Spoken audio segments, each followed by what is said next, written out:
our differences attract us to each other. But then as we grow and we move past some of those early stages, then our differences become sources of friction and frustration. And now we can flip it back to that's a source of appreciation, flirtation, and understanding of like, oh, she's an ENFJ. She's much more likely to forget stuff. She's a mechanic on the wealth dynamic. She doesn't like to start things. I'm a creator. I like to start things. So now we have all these elements that we can appreciate. Hey, it's Rocky. Welcome to Richer Soul. Today's guest is Mike Zeller, who's going to share how to find your genius within.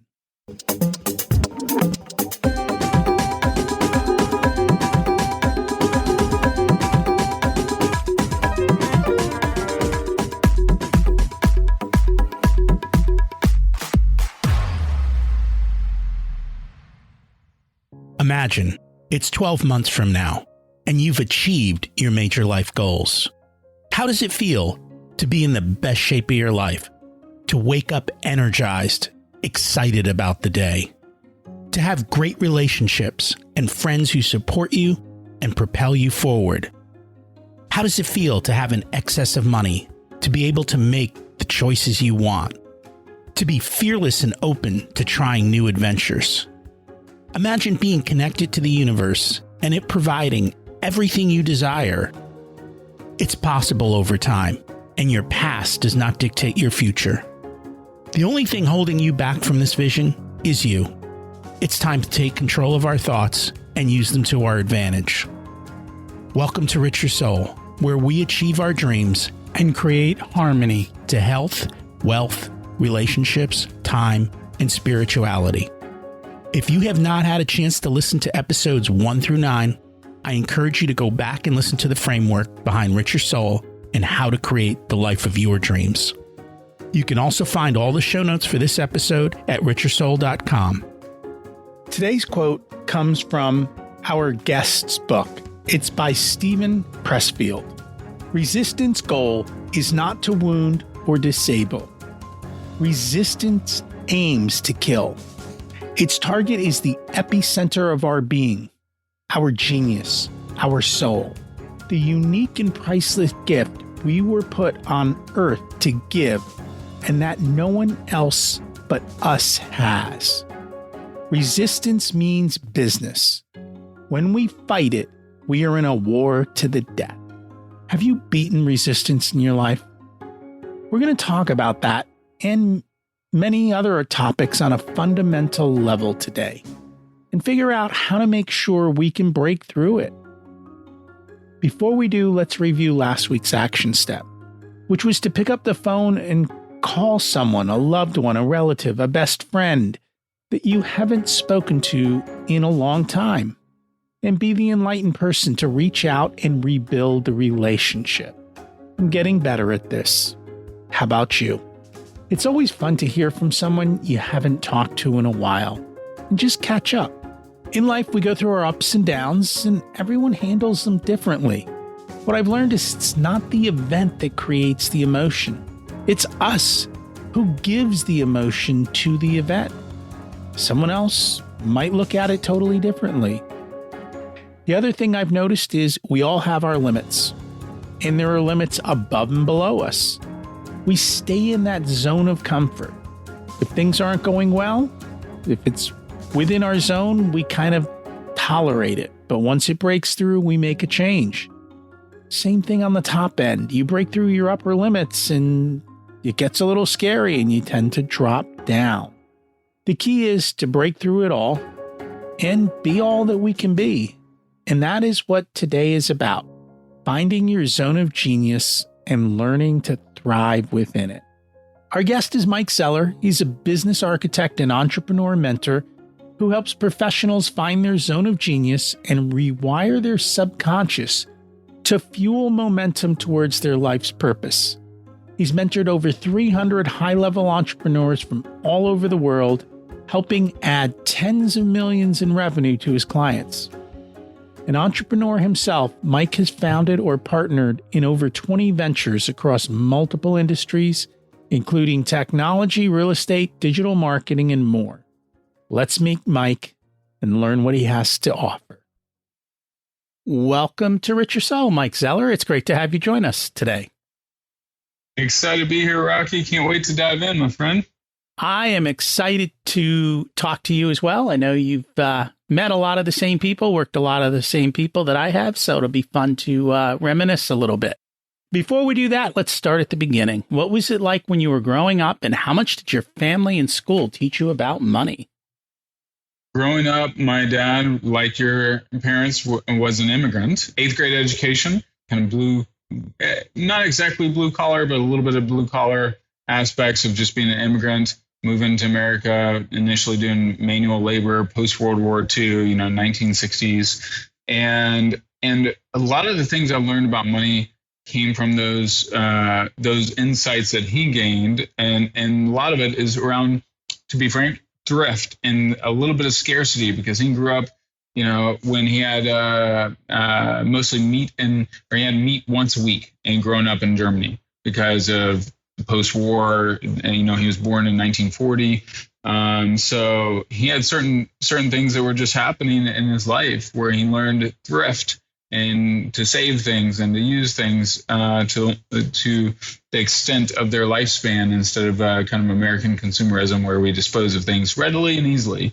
And then my mom was more of the spender, more free spender, not a whole lot of financial planning. My dad was more thoughtful around that. But I would say my dad was also very cautious around investing. And I think he had one or two investments and didn't make a lot of money or lost some money. And so he was more cautious. And then fortunately, I had other friends as well that in my early 20s that were very active real estate investors, and they were living a higher abundant vibrational life, I would say, around, they just were giving more, contributing more. My parents were very disciplined and good people, good middle-class Americans, but I wanted to stretch my potential. And so I fortunately found some other people that were lifting that part of me up to another level. Interesting. Anything from school? Not really. In college, my major was business, but we took an accounting class. It was boring as it could be. And I literally would skip every single class that I could skip of that class because it was so boring. And I'd study for the exam about a couple hours before the exam actually happened. And he had all the previous tests in the library on file. So I would just go and basically kind of memorize. And I got a B and I was happy. I was like, hey, I did not want to. I thought accounting was boring as it could be. Now, I did like numbers and I did like investing. I did have a fairly wealthy aunt that gave me some shares of stock and helped me open an A.G. Edwards account when I was 19. And so I started investing in college, and I enjoyed that as well. So tell me a little bit more. Who were these people that you met when you were young that lifted you up? Was that just connections from college, or was there something behind that? Yeah, my buddy Anthony Humphreys, he was a fraternity brother, a year older than me, and he started investing in real estate, partly mentored by our campus minister, Dave Burton, who at the time he pulled me aside my senior year, and we had a good relationship, and he wanted to celebrate. And he's like, Mike, I just closed on my next house, and it puts my net value of the properties I own to over $5 million. And so that put a little seed in my mind of like, hey, I should own some real estate someday. And he lived a better life than his ministry salary should have afforded him. And then I learned, like, Carlton sheets, no money down, that most Americans earn their millions in real estate. So I got involved in the real estate game initially and started buying up real estate in my mid-20s in Nashville, and had a nice little $5 million plus real estate portfolio at one point. And then, continue to look at other ways to generate income and wealth too. So was it then a straight path to success? No downside? It was all perfect? It could have been. Frankly, it could have been. If I just stayed on investing in real estate, I would have been pretty smooth sailing, but also bored out of my mind. but I think about 6 years into, actually, it's about 6 years into investing and 3 years into selling real estate that I just got super bored. And I was like, hey, if this is all I do, I'll be wealthy, but my soul will die. And I knew I was meant to do something else. So I started getting into the entrepreneur game, and sold some properties that I wish I still had because they're worth so much money now. But the life lessons of the mistakes and the wins of some of those businesses, because I started a socially minded car dealership, started a marketing agency, started men's fashion line, sustainable fashion line, few other ventures. Then I started getting asked to mentor and coach other entrepreneurs, some that were far more successful than me.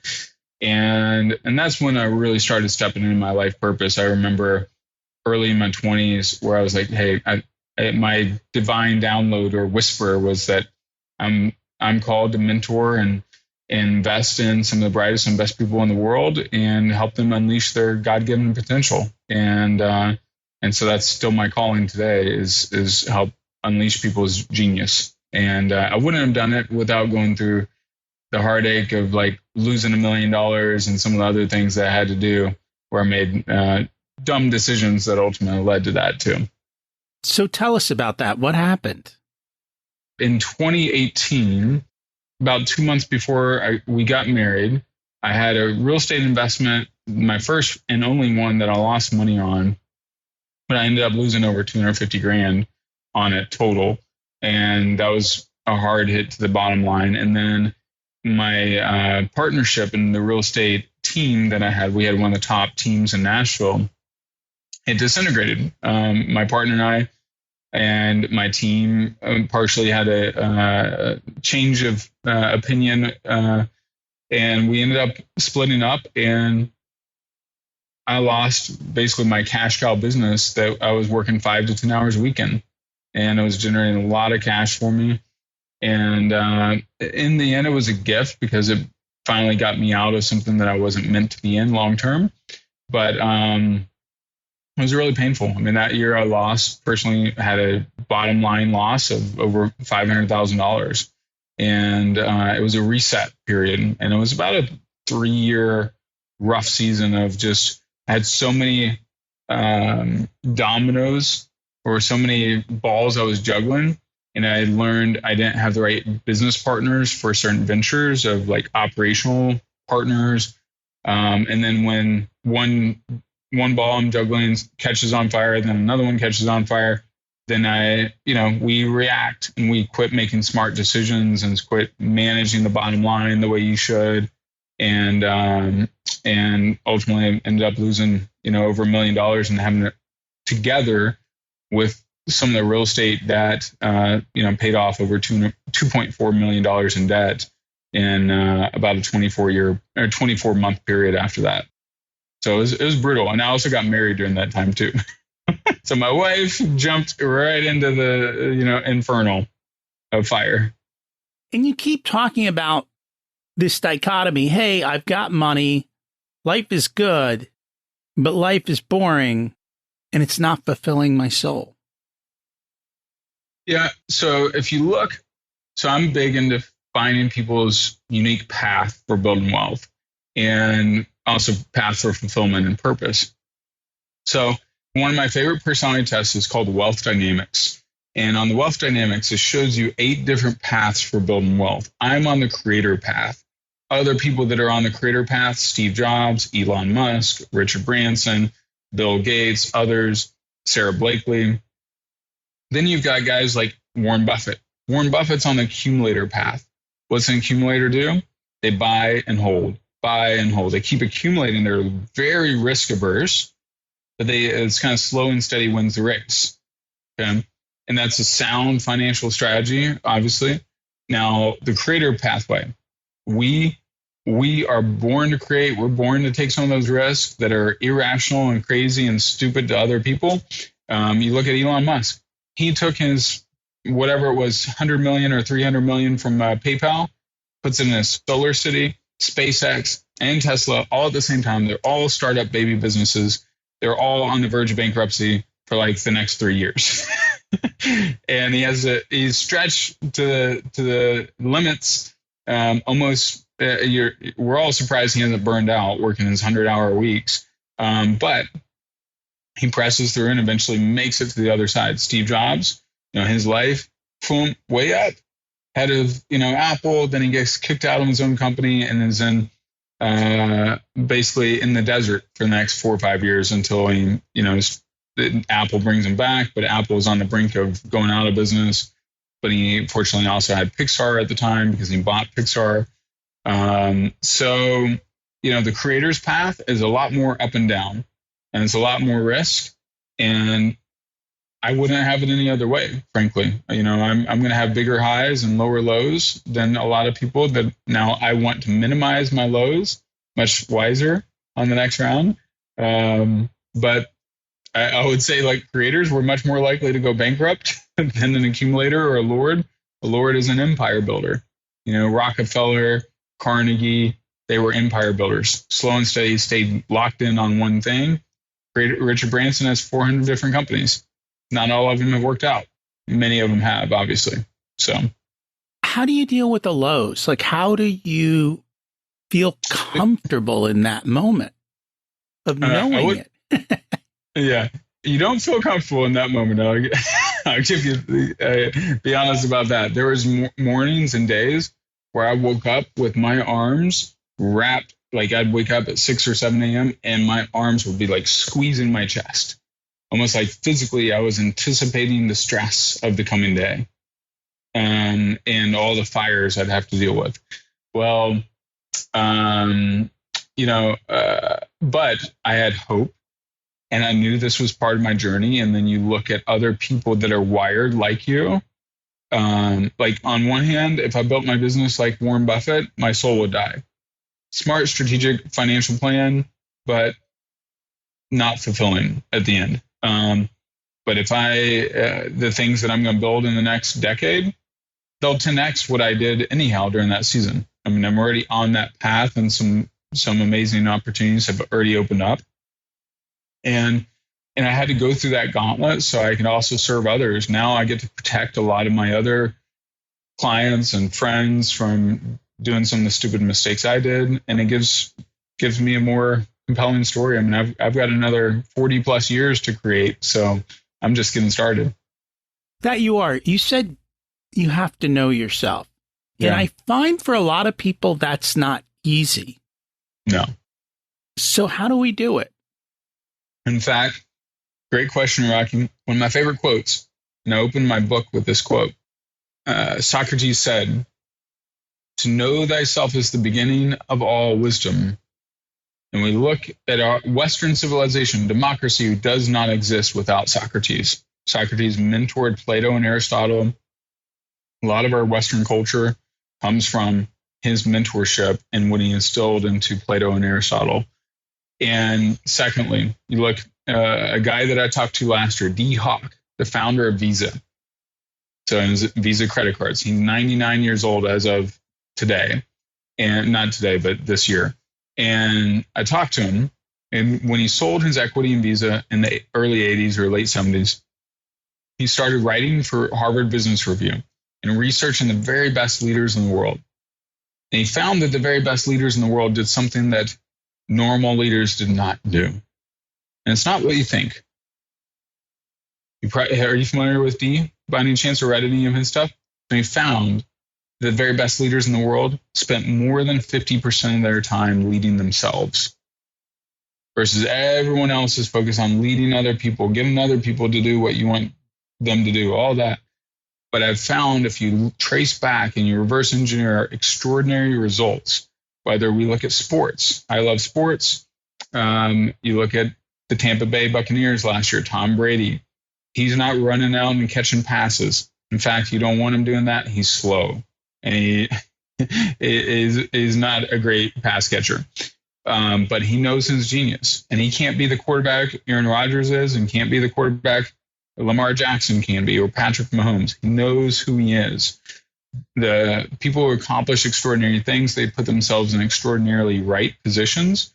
And I think it comes down to 4 main areas that give you the clues or the evidence about where your right position is.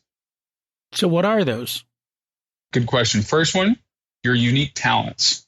What are you uniquely gifted at? It goes much deeper than just the Gallup, Strengths Finder. But I have people do 5 different personality tests because they all measure different parts of the elephant, if you will. Because if you take a blind man and you just you let him touch the tail, he doesn't know what type of animal this is or what type of, he has no idea. But then you let him touch and get a much more complete view. He can see and feel and know the truth much more accurately. So I do this wealth dynamics, which is the only test that measures your wealth profile and gives you a 40-page report on how you're naturally built to build wealth and also the risks to avoid, all your tendencies for mistakes. Strengths Finder, I love that one. DISC profile, most of us know that. Myers-Briggs, Old Classic, and then Colby Index, and then bonus. The 6th one is Colby Index. Enneagram, if you want to do that. And of course, there's other tests you can take too. Second area, your key relationships, the people that bring you life versus death. And then where do you have natural clusters of relationships that you're naturally drawn to? Like when I did the inventory around that, I realized, oh, dude, why do I have all these best-selling authors as friends and I haven't written a book yet? And it was a clue. And I loved being around the authors more than my fellow real estate investors. I was juiced by that. Then the third area is your defining life moments or your defining life experiences. I don't know if you're into, you've got a massive bookshelf back there. So I imagine you've read a few biographies, right? Have you read any Theodore Roosevelt? I haven't, and I probably should. It's been a while. Like I've gotten away from biographies. I probably need to get back to them. Yeah, they just, they give you inspiration, and especially when you know your wealth dynamics profile.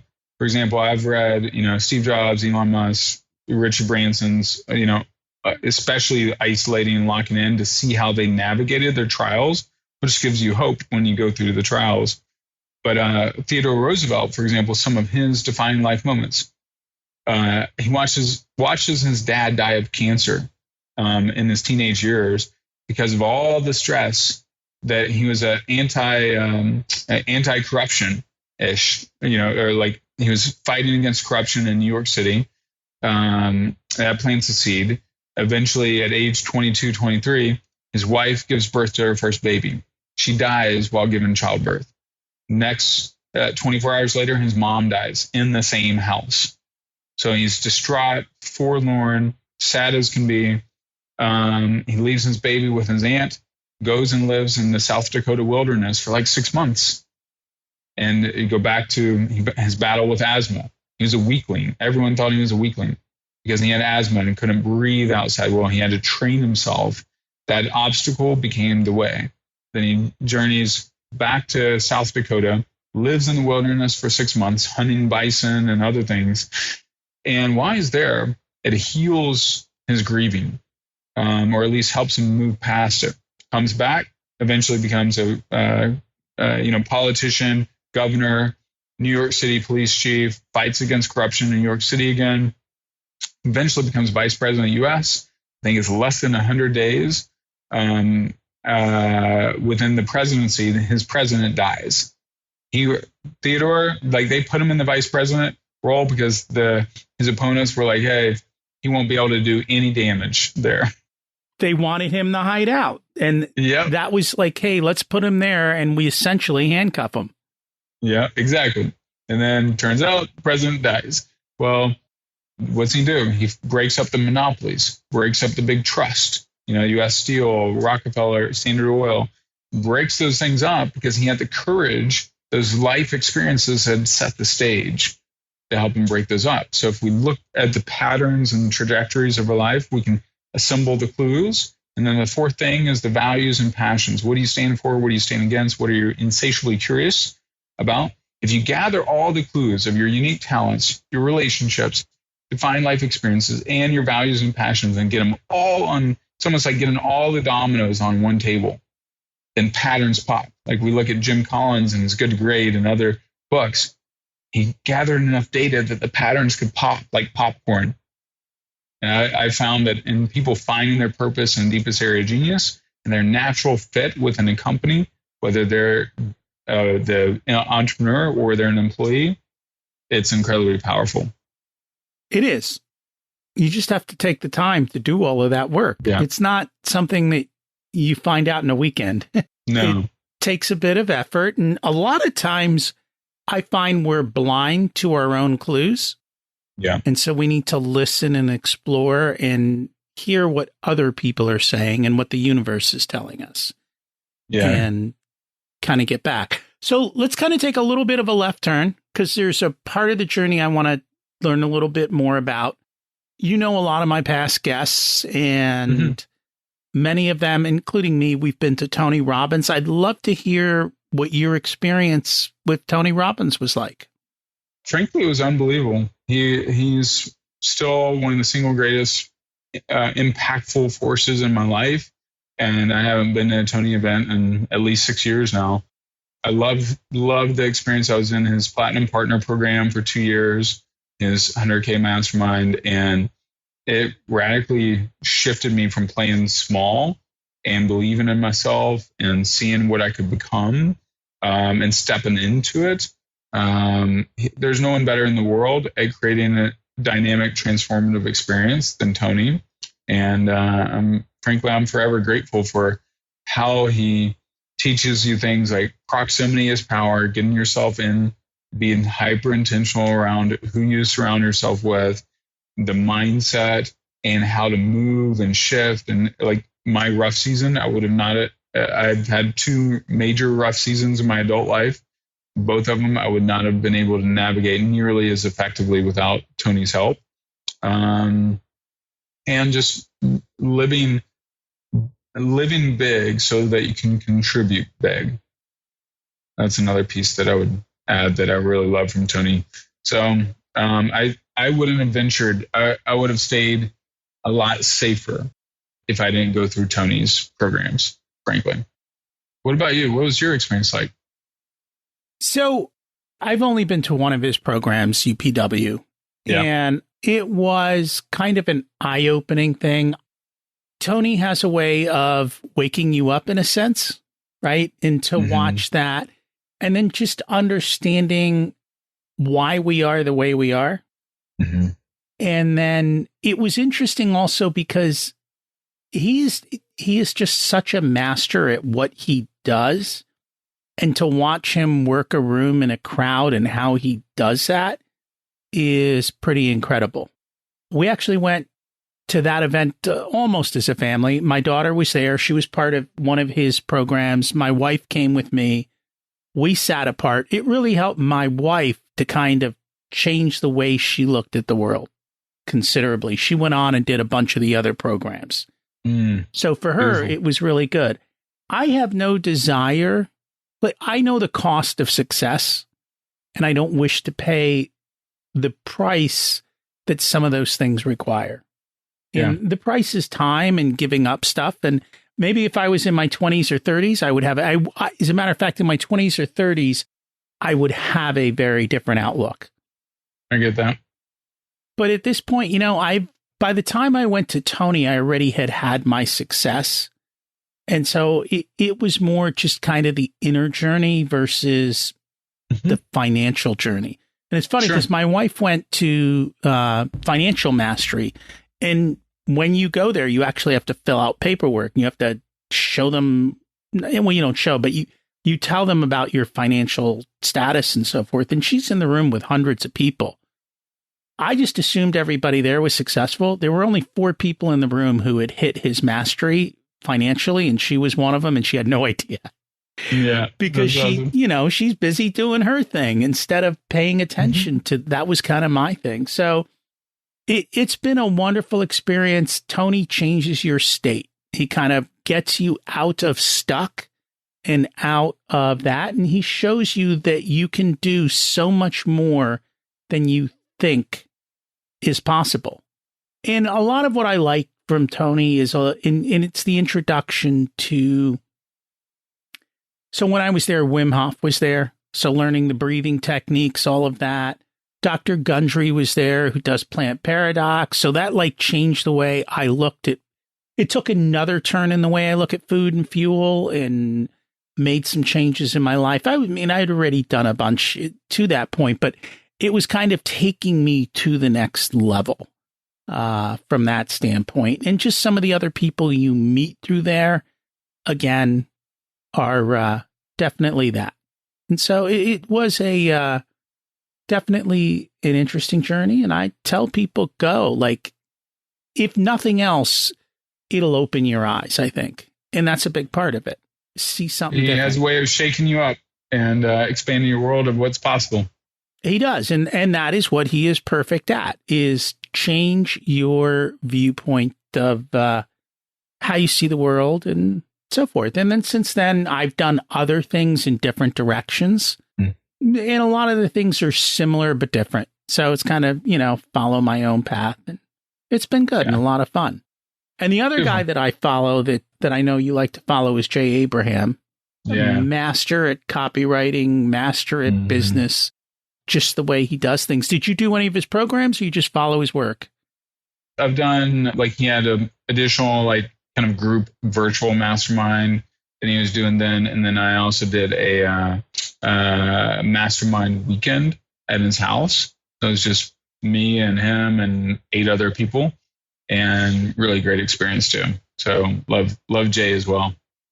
And I know Jay and Tony are tight, right? Yeah, I'm pretty sure they are. The other guy that I like from Tony that I follow his work is Keith Cunningham. So I figured you resonate with him. Yeah, he does. And somewhere here is the book. It's upstairs, The Road Less Stupid. Such a good book. Yeah. Such a wonderful book. Keith is the master at how not to do stupid in your business, literally, in life for that matter.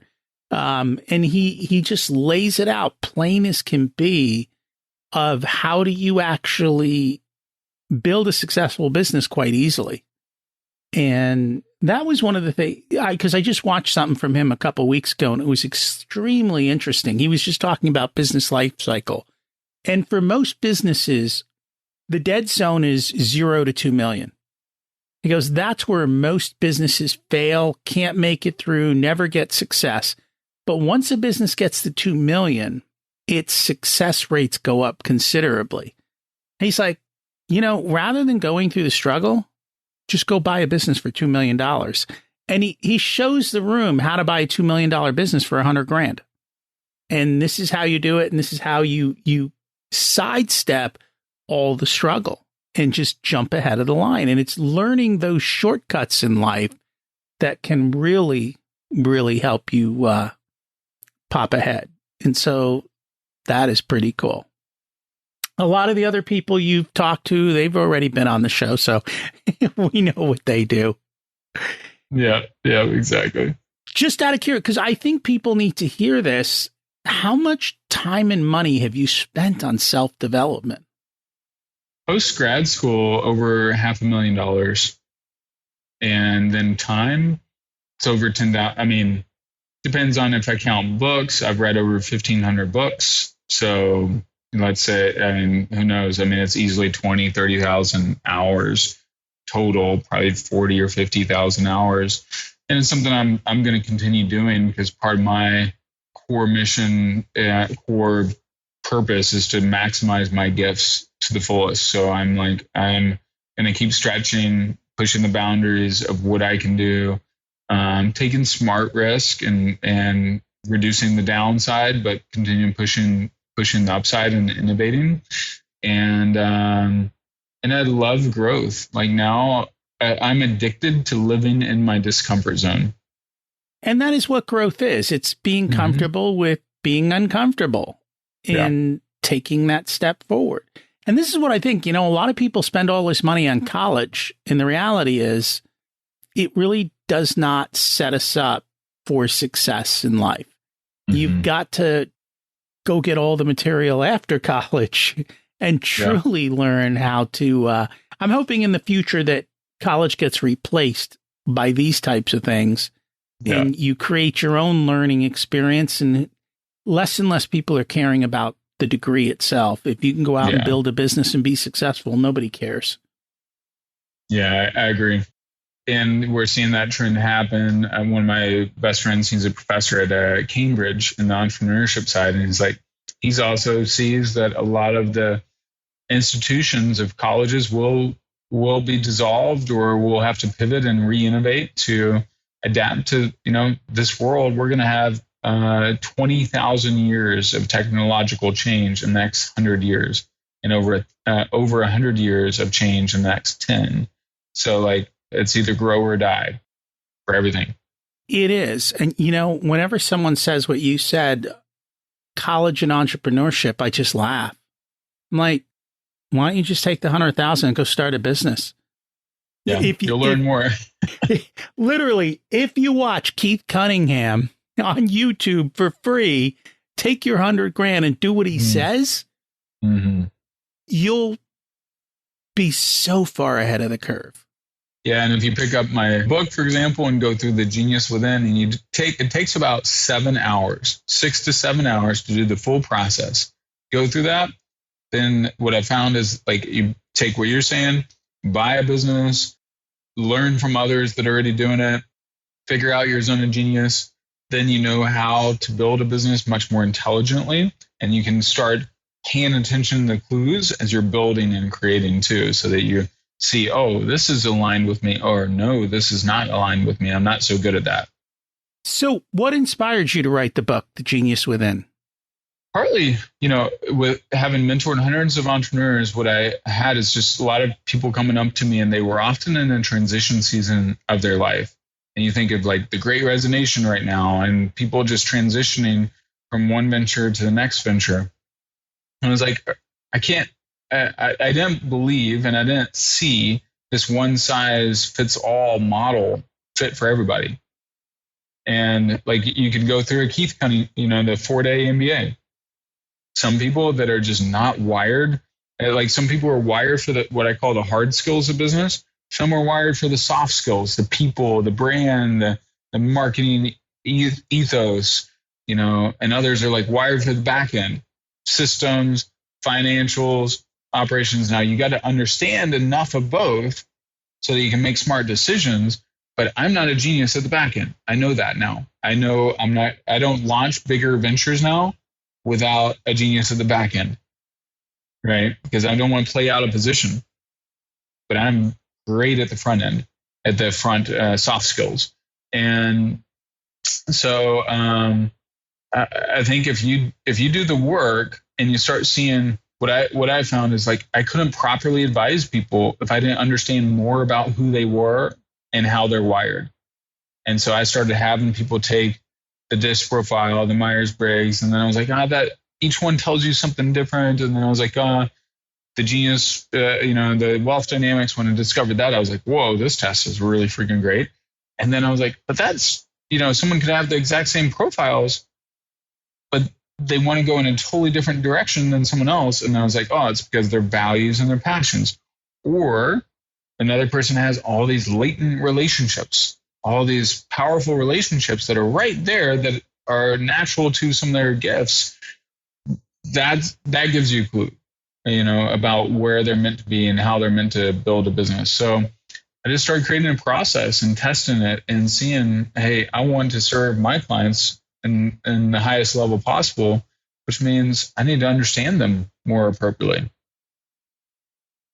And I found it works. I had a client last year, Kristen Boss, hairstylist. She started with me. She was making $98,000 a year. After the first year, she went through the Zone of Genius, the 4% client process, the irresistible offer process, all the different things I had within my mastermind. Did over $1 million her first year. This year, she'll do just under $10 million. Next year, she'll do $10 million plus. And she was a hairstylist, going from hairstylist to brand, because she's aligned up in her zone of genius. She's built a smart team that complements her, not trying to do everything. The DIY model gets you in trouble big time as you grow and scale, because now you're DIYing everything that you're not good at. And anyway, so that's what I've seen happen for some people, as well as if you get aligned in your genius, you're also going to have a lot more fun. What I've found, there's a subconscious belief I study the psychology of business and psychology of why people get stuck. And lots of times we won't want to move forward on a venture or project because that would mean more pain. And so if that's going to be more pain, then I'm not going to step forward. And so our bodies will literally slow us down and say, nope, you're not going to grow. You're going to hit an upper limit, an invisible upper limit problem, because it means more pain. And if you, for example, if I take a pin out and I try and put my hand on the table and try and stab my hand, it won't happen because our bodies are designed, unless I'm a Navy SEAL and I can just bypass the normal human functioning, it won't happen because my mind is designed and my body is designed to protect me from pain. So playing out of position usually means pain. And we all avoid pain. It's just, as you said, it's the natural.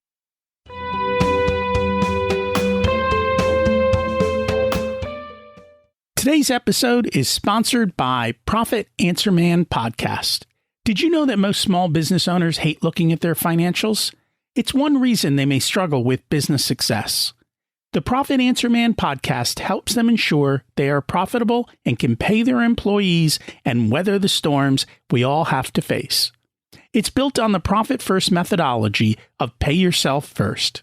The Profit Answer Man podcast is a must listen to for every small business owner and anyone who wants to help them survive and thrive. Check it out on your favorite listening platform.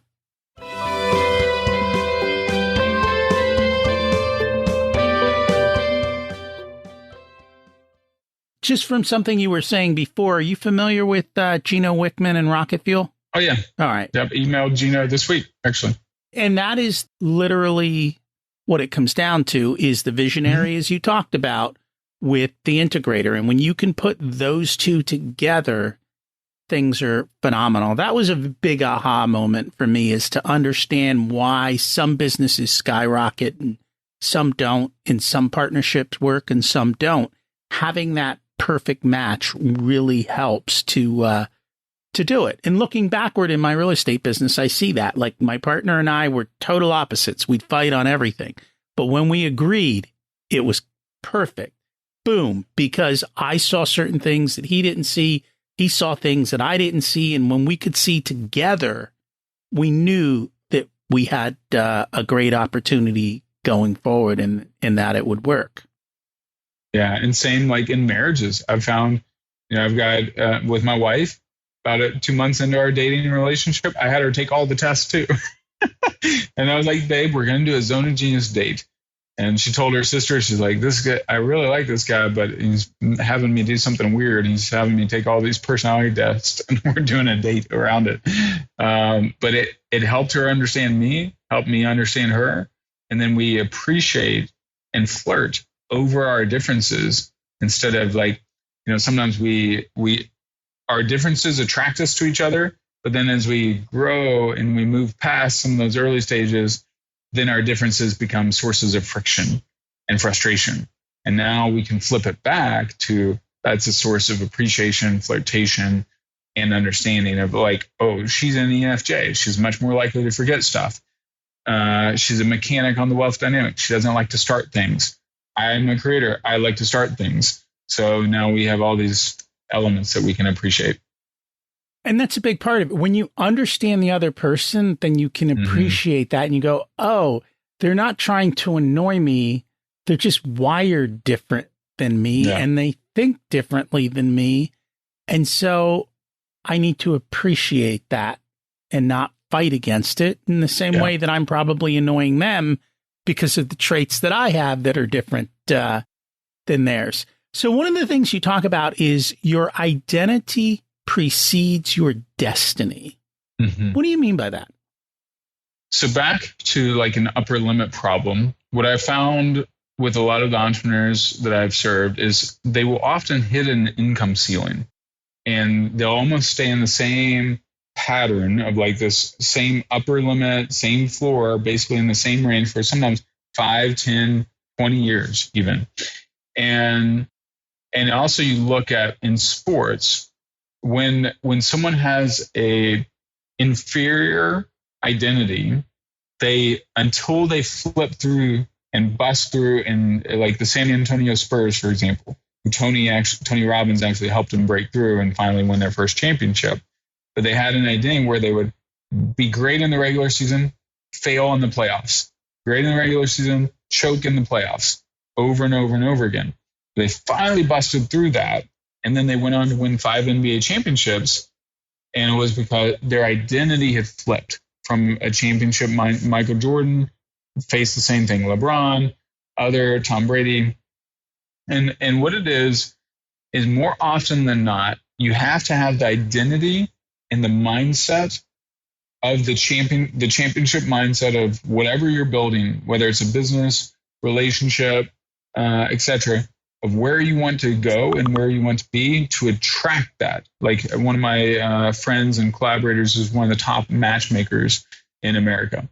And if someone, like you think of someone who's been through a lot of abuse, if they've been through a lot of abuse, then what happens is until they feel worthy of receiving a truly loving, supportive spouse or significant other, male or female, they'll subconsciously reject them and they'll sabotage the relationship. In business, people will sabotage once they get to a certain point and tear it right back down because it doesn't feel safe. So in other words, you have to think about, like when I went through my season where I lost $1 million, I felt ashamed. And so I developed an identity. I nicknamed that identity Weak Ass Willie. I was like, Weak Ass Willie, dude, he shows up with the tail between his legs and doesn't want to, step up and show up. But I was like, that's not going to be the one that leads me out of this. And I created another alter ego. Todd Herman has a great book called Alter Ego. And Magic Mike was my other alter ego because I had another client nickname me Magic Mike. So how does Magic Mike show up? Magic Mike creates magic in his clients' lives, shows up with power and magnetism and transforms and catapults people into their highest level of their newest identity or most powerful identity. So that's where it comes from, is like, all right, your identity ultimately does precede your destiny. And you can look at Muhammad Ali. Muhammad Ali saw himself winning the World Heavyweight Championship in 1964 before he actually won it. He wrote a poem called I Am the Greatest before he actually became it. Right? You got to believe it until you become it lots of times. So in my own study of peak performance psychology, I've found that your identity and your belief has to precede your reality, and it pulls the reality forward. So we see that a lot with money scripts. And it's kind of the reason that we have that the first question is, and you'll see it clear as day, is somebody wins the lottery and they're broke or back to where they were in 3 years. Yep. Somebody gets an inheritance. The inheritance is blown. They are not comfortable within that range. And so everyone's got I call it their temperature zone, right? And if you're in your temperature zone, you're happy. When you get out of your temperature zone, that causes the discomfort and that forces you to take action to get there. And the comfort zones are on both ends of the spectrum. So, if you don't have enough money, and you expect more, you'll push more. And when you hit the upper level of what you're comfortable with money, you will make silly mistakes, or you will blow it, or do something that causes it to implode. Exactly. And you're spot on with that. And it's because that's our subconscious programming. And again, like the pen and the hand example, our bodies are designed to protect us. Our brain is designed to keep us safe. Oh, the lottery winner. It's like 74% of lottery winners are bankrupt within 3 years. And it's because their body says, oh, it's not safe over there. And we'll find a way to tear it down. So you love that example, Rocky. So let's talk about some of the other ways that you talked about in the book to help people. One of them is the life-death exercise. What's that all about? So think about lie detectors. Why does the FBI test your word or test your body, not your words? We can our conscious mind can lie all day long. we can say words that we don't believe. In fact, we do it all the time, right? As human beings, subconsciously, unconsciously, not even aware sometimes. But our body doesn't lie. Our body is more honest. And so when you think of life or death, what I have people do is I have them do a deep inventory of everything that brings them life.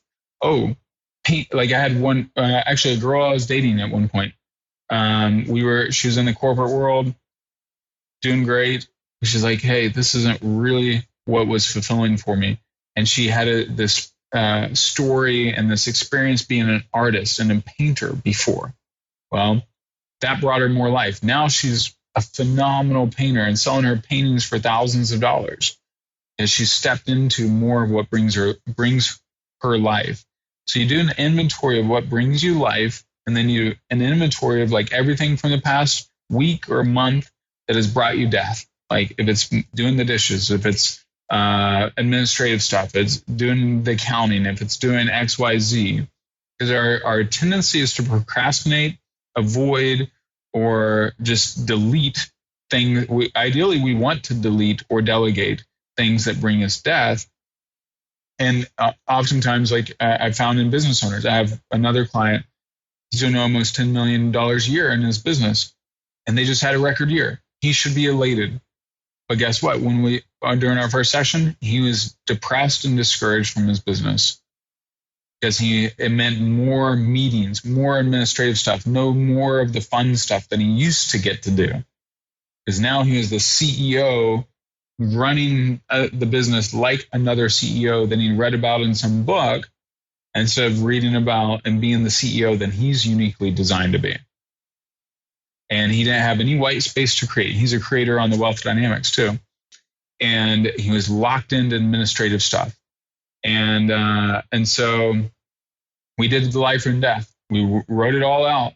And I was like, no wonder you hate. I asked him, he didn't tell me this. I knew it already. I was like, you're ready to tear this business down, aren't you? And they're thriving. His business partners are happy. He's, making better money than ever. Like, yeah, I've already been thinking about it. How do I get out of this business? How do I escape? But then we started deleting all the things on his death list, adding, doubling down on the things that bring him life. And 2 weeks later, he's enthused. He's alive again in his business. Boom. Now we're 5 months in, even more excited about his business than ever. Because he's doing more and more of what brings him life and less of what brings him death. Did he not know that? I mean, he must have felt, I hate doing this, because when you do something you hate, you get that reaction. Did he feel trapped that he had to do it or play a part or? Well, and you think about, most of us, all of us are the inside of a bottle. We can't read the label sometimes when we're on the inside of the bottle. And we also need people to give us permission. Lots of times because we feel like I'm supposed to do this. Like you as a podcast host are supposed to do X, Y, and Z. But if Z brings you death, and me as a writer or author, if Y brings me death, then I need to figure out a way to get it off my plate. Otherwise, I'm just not going to do it, and I'm going to sabotage my potential. And very few people are as conscious about back to the D. Hawk example. Very best leaders in the world spend more than 50% of their leadership energy on leading themselves, which means putting themselves in exactly the right position. Socrates, to know thyself is the beginning of all wisdom. And how many people not only have taken those personality tests, but know them by heart and know their gift and are super intentional about making sure they're playing in the things that really bring them life.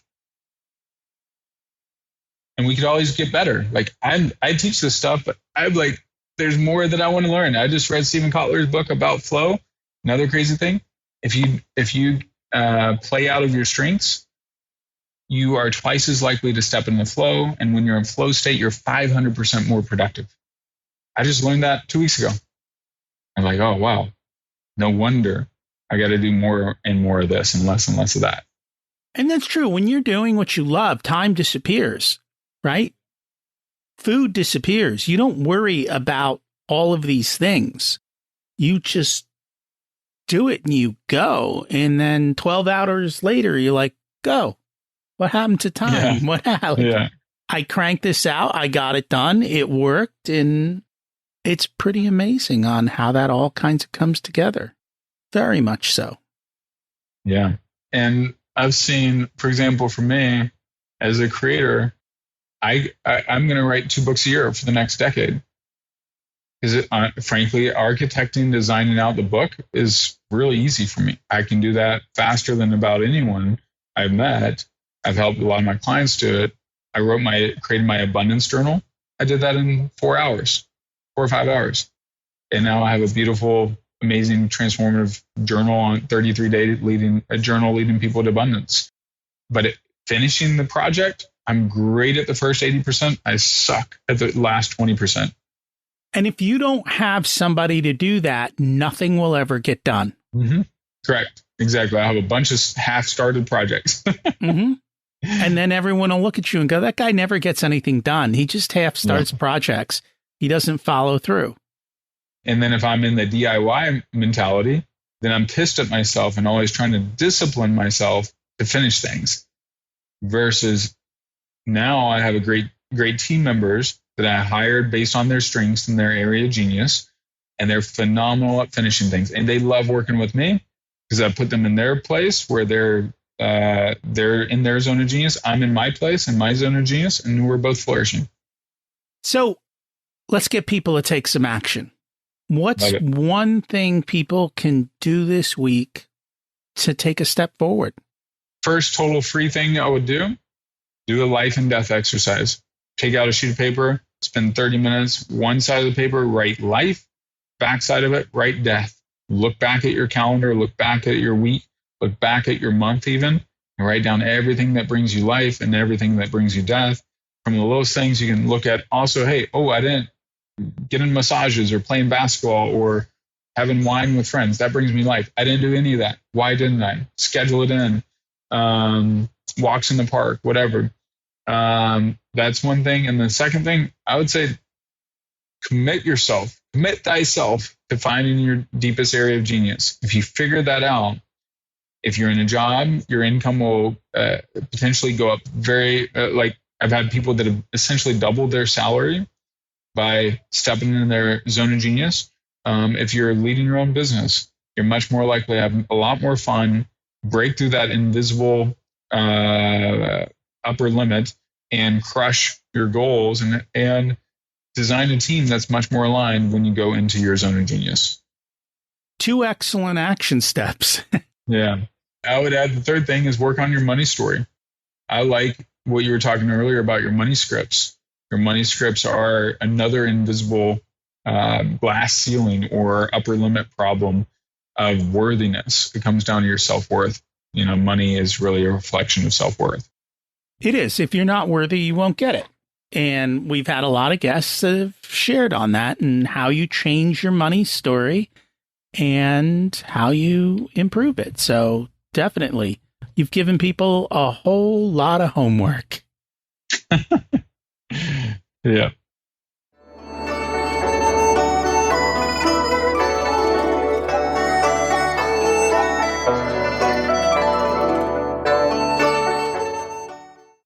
It's time to learn the secrets of life. What's your secret to living an abundant life? Living out of my zone of genius and inviting those around me to do the same. Because then we're all happy, fulfilled, making an impact, and generating prosperity in the way that we're meant to. And you are the average of the 5 people around you. So if you pick 5 good people and you help them be the best they can be, then you've got a wonderful little posse to go live life with. That is true. What did you learn later in life that you wish you would have learned sooner? Taking vacations and creating patterns of renewal is one of the best exercises in creating peak performance. Because when I'm energized and I'm in peak emotional, mental, physical, and spiritual state in 4 emotional or 4 energy quadrants, when I am at my peak in those areas, I can kick butt and I can do more in a couple of hours than, I could do in a day. And I think that's the one thing in America, we don't believe in vacation, right? Yeah. But it's all the more important to unplug, recharge, change your scenery, get out of your own head, essentially, so that you can come back. And the reality is, the studies show you will do much, much more if you do that than if you just keep plowing through. Exactly. If you were to give an 18-year-old one specific piece of wisdom, what would it be? Know thyself. Get to know yourself. Become a master. You will be far ahead of anyone twice or triple your age if you master yourself. If you look at the great movies like Karate Kid and others, they were focused on mastering themselves. Great achievers that also have a great life. They master themselves. And part of mastery is knowing who you are, mastering your emotions, but become a master of yourself. And the world is your oyster. So I propose we cancel senior year of high school. We replace it with a class called Master Thyself. You spend that 1 year figuring out who you are, what you're good at, what you want. And we had someone on a couple of months ago, and they actually sit down with kids and they help them figure this out and kind of plan out their next steps in high school, so that they say, hey, these are my areas of genius. This is what I like. This is what I don't like. This is how I'm going to achieve my goals. And if you can give that to an 18-year-old, it's a blessing. And unfortunately, we don't give them the space to do that. Yeah, and it's because our school systems are still predicated on basically an industrial system of making factory workers, basically. And here's something crazy that I read last week. In 1968, they did a test on astronauts versus 4 and 5-year-olds. 4 and 5-year-olds, 98% of them believe they were creative geniuses. They felt they were creative. Astronauts, like 2%. As in NASA astronauts. Then what happened is, like, as they get older and older, it's something like 11% of 11 and 12-year-olds believe they're creative. By the time they're full-fledged adults, it's down to 2%. And ultimately, it's because our school system is it's punishing around what we're not good at versus incentivizing to what you are great at. And a human child, like, we're going to raise our daughter a lot differently. And a human child, like, they're insatiably curious. They love to learn. At the beginning of their birth, they have to fight. Like, the thing they want to do more than play is learn. And yet it's snuffed out. Curiosity is killed in most kids' lives by the time they're 18. So that's a problem on I love your thought of, like, hey, they took their senior year off and mastered themselves and got a chance to stoke the fires of their curiosity. We'd have a lot more creative geniuses in our world. That we would. If you measure a fish by its ability to climb a tree, it's most likely going to fail. And so Be careful what you measure. If people would like to learn more about you, to get the book, what is the best way for them to do that? The book is free at geniuswithinbook.com. So have that spot set up just for you guys. And it's free. You just have to pay shipping and handling. And then what else? Instagram, LinkedIn, YouTube, Facebook, all at the Mike Zeller, Zeller, and MikeZeller.com. And then if you want my free 6-step guide to finding your genius, just text Genius U, as in the letter U, to 474747 if you're in the US, and you'll get my free 6-step guide and also the option to pick up a copy of the book if you would like. Cool. And we will include all of that in the show notes. Thank you so much for joining us today. Rocky, been a blast, my friend. Look forward to connecting more. I know I've had a lot of limits in my life that I placed on myself, and I still do. They're just a bit higher now. I wish I had learned and broken through many of these when I was younger, but it's okay. because I still have the perfect life for me. Going higher has a cost, and it's one that you have to be willing to pay. I know for me, time is my most precious resource, and so I don't want to just give it away to chase something. This week, we've got 3 action steps. The first was the life and death exercise. What brings you life, and what do you hate doing? Start to get rid of the things that you hate doing. Let someone else take care of it. Find your zone of genius and go live it. Now that's exciting. That's a lot of fun. And lastly was to work on your money story. We all have one. Whether or not you're aware of it or not, well, that only you can answer. And sometimes we need to do a little bit deeper dive into it. These are all excellent exercises to help you define what you want and get you moving on your path towards living it. Money is the fuel that allows this to happen. So make sure you have your money story down and it serves your growth. I have to ask, what are you doing to grow yourself and become the genius you are meant to be? It's in your power, and the only measuring stick is you're looking in the mirror to see where you were yesterday and where you are today. Stop looking at everyone else. I just got back from a conference, Go Abundance, which if you're listening to the bonus episodes each week, you know about it. And one of the things here is you're in a room of people that might have 5, 10, 25 times your net worth. For a lot of these guys, it might be 100. They all are willing to chat with each other, to talk. And it's not about I'm bigger than you or I'm better than you. It's like, hey, this is the path I took. This is what I learned. How can I help you get on that path? And that's important, is surrounding yourself with people who pull you up. Next week, we have on Jerry Fetta to talk about wealth creation and some different paths you can take. I know you will enjoy it. Hey, if you enjoyed today, would you mind sharing it with a friend? I'd appreciate that. Thanks for listening. Have an abundant week.